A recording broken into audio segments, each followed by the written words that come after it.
Hello friends, welcome to our channel.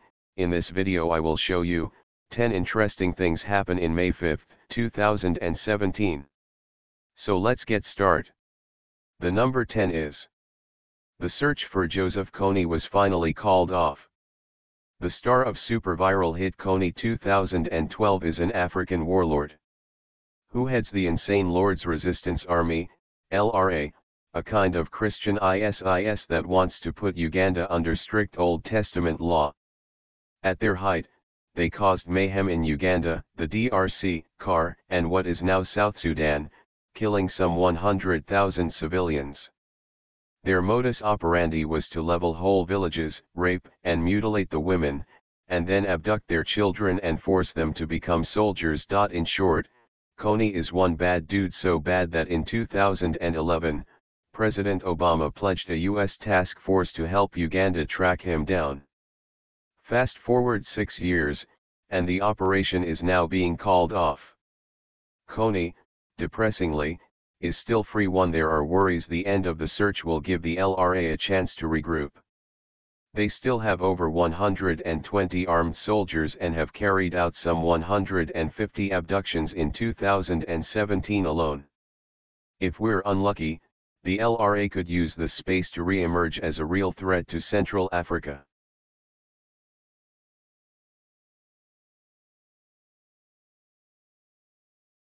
The number 9 is: Macedonia teetered on the brink. In 2001, Macedonia became the latest ex-Yugoslav republic to teeter on the brink of civil war. Around 200 were killed when an ethnic Albanian insurgency broke out. War was ultimately averted, but tensions remained simmering away between the Macedonian and Albanian communities. Last week, they may have reached boiling point. On the night of April 28-29, masked protesters stormed the Macedonian parliament and violently beat opposition MPs while police looked on.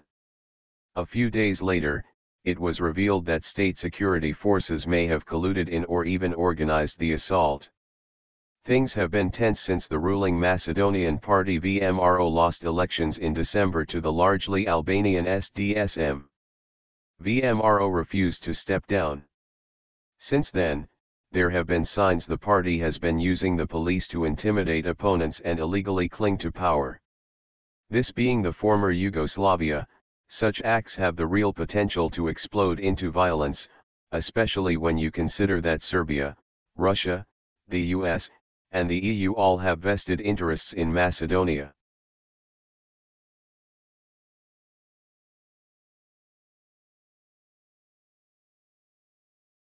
The number 8 is: Eminem sued the New Zealand government. Here's something you don't ever expect to hear. On May 1, rapper Eminem, aka Marshall Mathers, announced his intention to sue the governing right-wing party of New Zealand. The reason?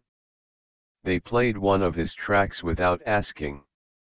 Okay, so the reality is a little more complicated than that, but not by much. In 2014, the National Party released a political ad featuring music that sounded a whole lot like Lose Yourself. In reality, it was a track called Eminem-esque by Beatbox, a company that specializes in producing tracks that sound close enough to famous songs to fool most people but not close enough to get sued. Lawyers for Mathers disagreed with that last part. It's actually quite common for businesses and political parties to use copyright skirting tracks like Eminem-esque. A successful suit by Mathers could turn the whole licensing business on its head, as well as cause one of the oddest political scandals we've ever had to write about. The number 7 is: Indonesia released crazy plans to relocate its entire capital. Jakarta is one of the biggest, craziest cities on Earth. Its 13 million inhabitants are crammed into a relatively tiny area, leading to near-eternal gridlock and Beijing levels of pollution. It's also sinking, with North Jakarta heading downward at a rate of 25 centimeters, 10 in, each year. Faced with all this chaos, Indonesia's government has come up with an ingenious solution. They plan to move the entire capital.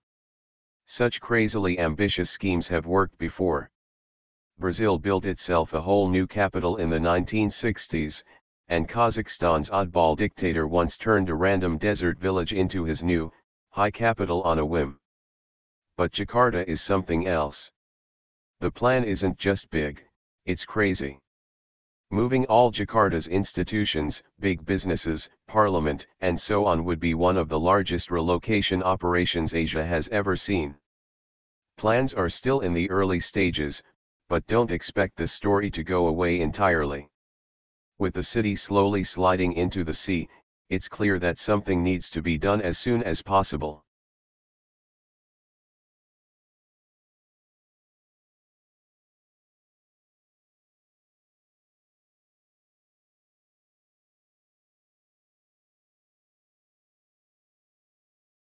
The number 6 is: an Indian state fought domestic abuse with more domestic abuse. India has one of the highest rates of domestic violence on earth. Millions of women are beaten by their husbands, and reporting rates remain abysmally low. Some states, such as Bihar and Kerala, have tied efforts to combat this abuse to bans on alcohol sales. Madhya Pradesh has taken a different route. On April 30, State Minister Gopal Bhargava announced plans to protect women from their drunken husbands by giving the wives free bats to beat their husbands with. Over 700 brides have already received them at a mass wedding ceremony, and 10,000 more bats are ready to be distributed. These bats are hefty things and could easily do some serious damage. More importantly, they come inscribed with the words "the police won't intervene," a promise that the minister apparently intends to keep. It's difficult to know what side to take with a story like this. On the one hand, abused women definitely need to be able to protect themselves. On the other hand, promising to keep the police out of violent altercations in the home sounds like a slippery path to go down.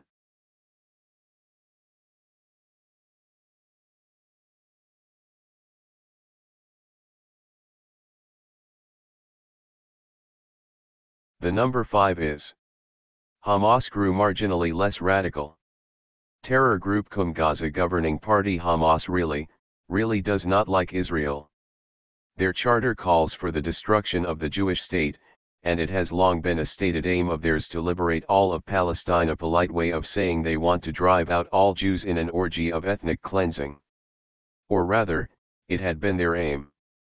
Last week, Hamas presented a new guiding document with one surprising concession: the group now claims it will accept the 1967 borders between Palestine and Israel. For a fundamentalist Sunni group, this is kind of a big deal. By accepting the 1967 borders, Hamas is signaling that they're prepared to accept another state occupying part of what they consider Palestinian land. However, the document stops short of saying that other state would be Israel, presumably because that would be too bitter a pill to swallow. For most observers, this is still absurd. The 1967 war added a ton of territory to Israel that Hamas is calling illegitimate. But for a terror group that has repeatedly smashed Israel with rockets, it at least signals a step in a more moderate direction.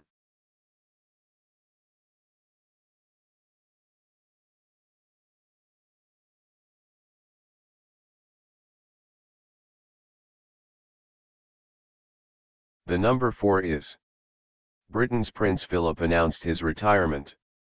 The husband of Queen Elizabeth II, Prince Philip has been at the center of British life for nearly 7 decades. Possibly the least politically correct man on earth, who once told a group of British students in China, "If you stay here much longer, you'll all be slitty-eyed." The prince has a unique status in the UK, somewhere between the love you feel for an elderly uncle and the embarrassment you feel for that elderly uncle when he gets blind drunk and starts insulting foreigners. Well, not for much longer. On May 4, Prince Philip announced his retirement. He won't retire from being a prince, we should hasten to add. But he will retire from public life, all speaking engagements, and even informal meetings with heads of state. It's an absence that will make British political life immeasurably duller, but it'll also act as an overture to Prince Philip's final disappearance from the headlines. At the age of 95 and reportedly in ill health, the prince likely doesn't have much longer left. When he finally passes on, it will mark the end of an era that has spanned some 70 years.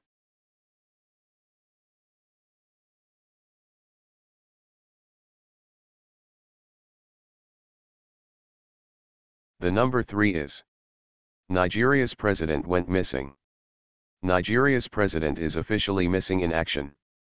That's been the word coming out of Africa's most populous nation this week, as President Muhammadu Buhari missed his third straight cabinet meeting, Friday prayers, and an important Labor Day speech. While his actual location is known, holed up at home, his absence from public life has Nigerians terrified about a potential power vacuum opening up and causing chaos. President Buhari has been more or less constantly ill since the year began.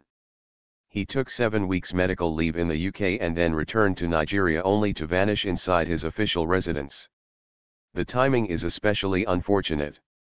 Nigeria's economy contracted last year for the first time in a quarter of a century, tipping the nation into recession. Boko Haram is causing chaos in the north. The country's energy infrastructure is crumbling. The perception of a power vacuum could cause investors to hightail it, leading to a death spiral. On top of that, Nigeria has a history of coups and power grabs, the last one in 1999. While democracy seems fairly stable today, it would seem even more stable if the president managed to come out of hiding.